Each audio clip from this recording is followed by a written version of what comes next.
We departed Johannesburg early in the morning to fly to Windhoek. Flight time is a bit under 2 hours and it's about 1,200 kilometres. I was surprised by the size of the Johannesburg airport, and from the air the city itself looks pretty substantial. Away from the city, the landscape reveals itself as rugged and dry. This is not the lush landscapes of Central Africa, more like what we're used to in Australia. We cross the south of Botswana and cross into Namibia before descending into the Hosea Kutako International Airport, which is small but very modern, and located about 40 kilometres from Windhoek itself. We've arranged to be picked up by a shuttle bus that will take us directly to where we're picking up our hire car. Unlike Uganda with its hectic traffic, we've opted to drive ourselves here and have used a local tour company called Explore Africa to arrange the car hire, route and accommodation. The car hire company and Explore Africa are co-located, so we're scheduled to pick up the hire car and get our final briefing before driving ourselves to our overnight accommodation in Windhoek. Our car for the next 5 weeks was to be an Africa Spec Toyota Hilux that we dubbed the No-Lux. It was very basic, not as much clearance as the ones we used to in Australia, and with a basic industrial interior. It was equipped with a rooftop tent, a box on the back with a fridge, second battery, camping gear and some meaty tyres. Everything we would need for our planned mixed Roughing It plus deluxe trip. Condition-wise, it has some miles on it, but it was clean and seemed well maintained. It certainly did not let us down, and we would cover a lot of distance on rough roads in it. My only complaint was that you couldn't see anything out the back, so getting out of shopping centre parking bays was nerve-wracking. Hardly what it was designed for, though. Then it was time to hit the streets and one of the local supermarkets to stock up. Windhoek may not be a big city, but the car hire depot was on a busy road and the inner city was quite hectic.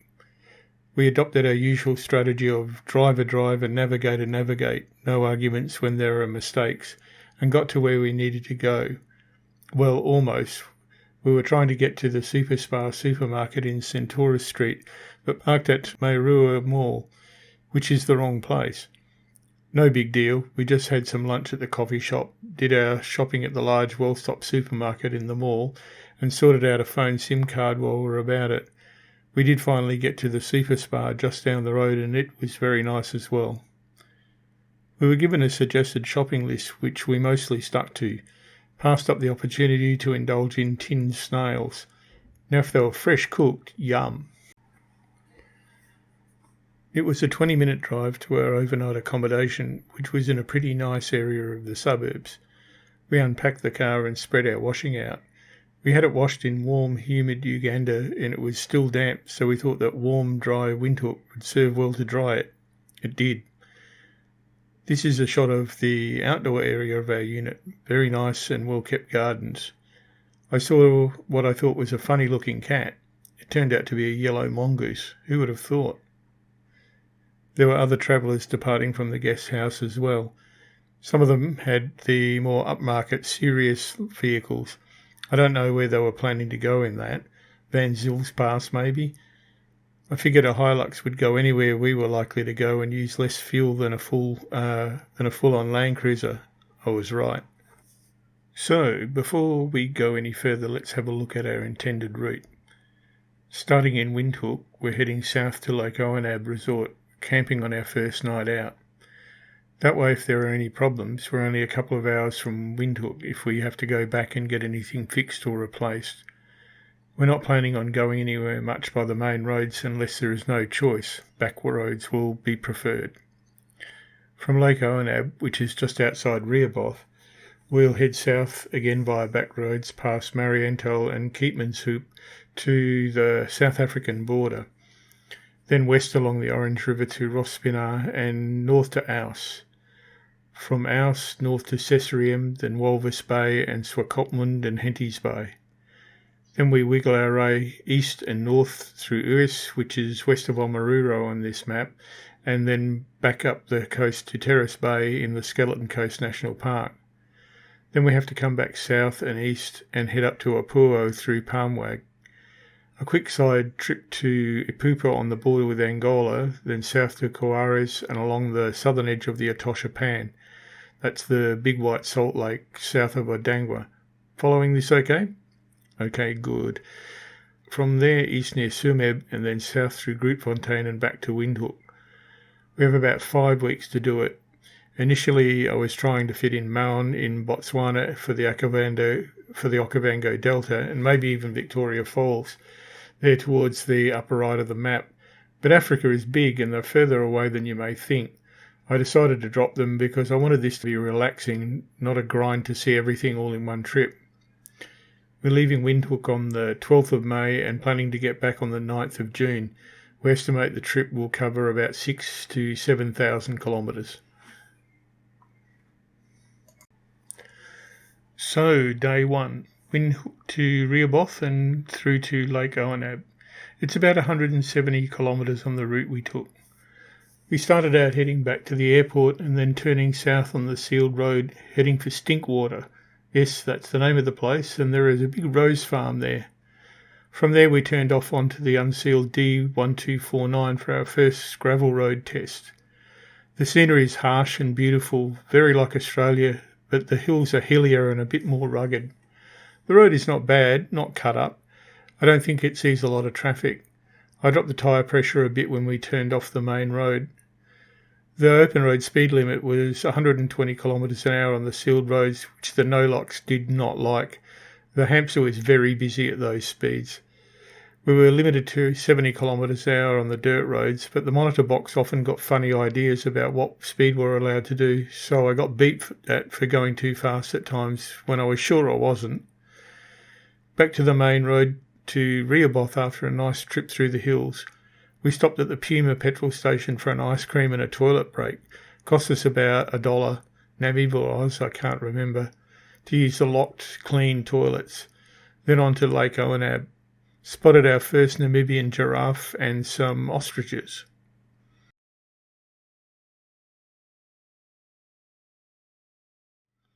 After setting up the rooftop tent, yay, we remembered how to do it. We encountered our first African cat right up in the campsite itself. It was of the type pussycat, and Angela fell in love with it. We whiled away the afternoon with some nice South African red wine sipped from plastic cups from our kitchen set. It was hell, I tell you. This is our campsite with our ablutions, our braai, barbecue, outdoor kitchen, and deck overlooking the lake. Hardly wild and remote, but what a nice place. These are some of the cabins you could get if you didn't want to rough it. There was a restaurant at the lake about 5 minutes walk from our campsite, so we booked dinner there. Hey, we set the rooftop tent up and connected to the campsite power so the fridge didn't run the second battery down. Don't want to overdo it on the first day. Come sunset, we moseyed down to the restaurant only to find more cats and having a nice dinner cooked by somebody else before retiring for the night. Nothing broke.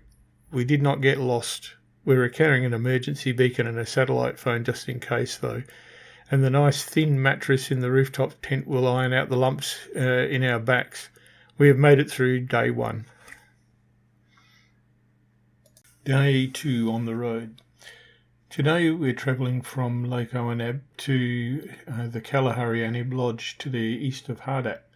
It's about 260 kilometres and we dip into the western edge of the Kalahari Desert. After packing up and saying goodbye to the cat, we head off through the grazing land to the east of Rehoboth, where we see some ostriches.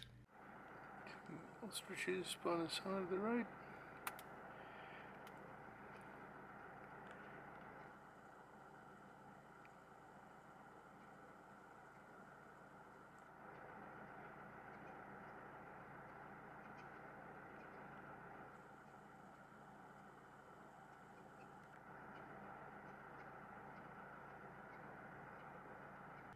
Then we skirt through some hilly country before dropping back down to the flats. Angela gets to be gate babe. These are public roads and a lot of them in this grazing country have gates across them, often lots of gates.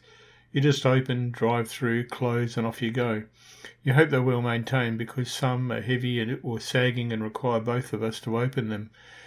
In some cases there is a shepherd or a farmer nearby and they just open the gate for you. On through the red dunes of the Kalahari. I was surprised by how many small farms you would see tucked away in the flat areas between the dunes. More wildlife. This is a bush buck? I'm not sure. Then it's time to stop for lunch. Often that was a bag of Simba potato chips and a Stony ginger beer.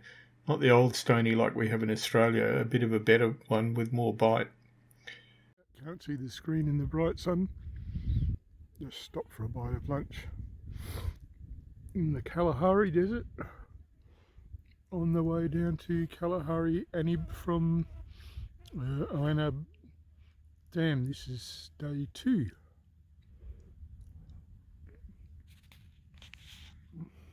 After about 4 hours we arrived at the lodge. Sorry, a bit hot and tired when we got there, so there's no arrival footage. This is the main accommodation area. Not much of a travel blogger, am I?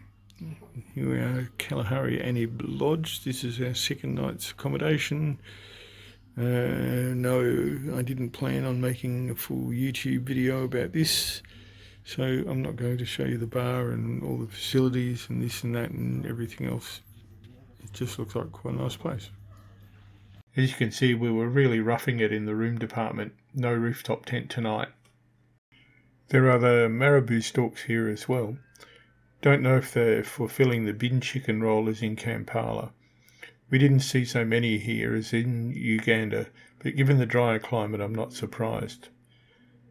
There were also wildflowers that would not have looked out of place in Australia. When we arrived, we were asked if we wanted to go on the evening sundowner as there were a couple of seats left.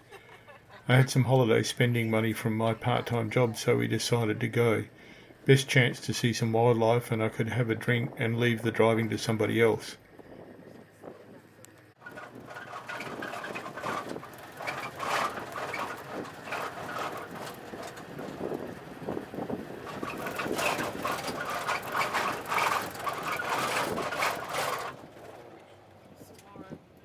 Yeah, oryx.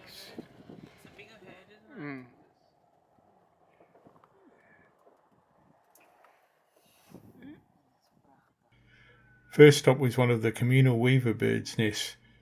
We'd been seeing these along the road, but I wasn't able to get any good pictures. These nests are built by groups of these quite small birds. I believe these are social or sociable weaver birds. The entrance to each nest is at the bottom of the structure, and it makes them pretty snake resistant. For that reason, it's not recommended to stand underneath a nest like we're doing here, because the snakes try to get into the nest and fall off. The acacia tree that the nest was built in had some serious thorns on it. Giraffes are able to snack on these leaves, no problem, slipping off the leaves and leaving the thorns. In a nearby bush was an eagle owl that just really wanted us to get lost. Not far away was a nest of ground squirrels. Interesting for us Australians as we don't have squirrels. More ostriches. No real characters with the way they run and behave in general. It's time for them to lay eggs or make nests. You wouldn't actually see it because they make nests. This is a Kori bustard. Looks like an Australian bush turkey, which is also a bustard, but the Kori bustard is a lot bigger, probably the heaviest flying animal alive today. Big specimens can be up to 20 kilograms, bag of cement weight, and 2.75 metre, 9-foot wingspan. Over the whole trip we saw a lot of these. These are plain zebras. They're used to seeing the safari cars, so you can get quite close, but not too close. I'm surprised by how much the Kalahari looks like the Great Sandy Desert in Australia. Anyone that has done desert travel in Australia would find this scene familiar. These gemsbok or oryx are also quite common. We dub them Namibian cows. When we got further to the north and west, we didn't see them as often and missed them. In some areas they're farmed for meat, and I can attest that oryx bolognese is very tasty. We came across this massive weaver bird nest that looked a bit like a sheep. It was about 8 to 10 metres from one end to the other. Bloody tourists, we had to get off the track for these losers. They were just on a game drive, not a sundowner, so they were heading back to the lodge. Springbok, also quite common. This one is springing or pronking. It wouldn't do it while I had the camera in movie mode. Also saw a lone wildebeest, just the one, lost maybe. A kudu. Turns out you see these fairly often as well. Like the gemsbok, they're pretty big. We pulled up onto one of the sand dunes for the sundowner. The crew got out the table, drinks and munchies while the sun retired for the night. So drinks and snacks in the Kalahari. Does not half look like Central Australia, but there we go. It's not. Seen lots of wildlife.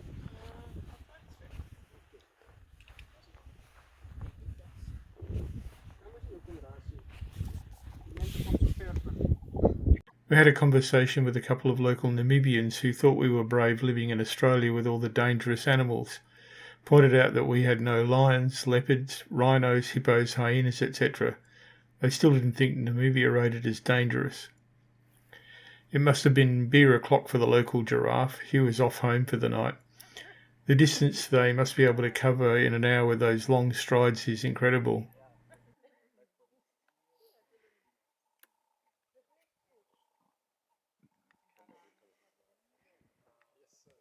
A rare selfie.